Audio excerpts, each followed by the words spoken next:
If you saw me drowning, surrounded by sharks, and chose to walk away instead of helping, you don't deserve to know. If I made it to shore, and I mean that with every piece of myself, that had to learn how to swim, fight for life alone, because you were there, you saw it, you literally saw everything, watched me drown, calculated the cost of reaching for me, and decided I wasn't worth it. The moment I needed you the most, you turned around and walked away. That's not something I remember, not something I confronted or put away. You made your decision in the moment. It defined everything.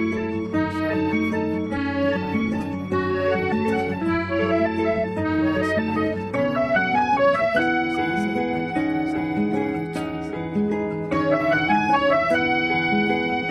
No, you lost the right to know you did it the moment you chose your peace over my survival.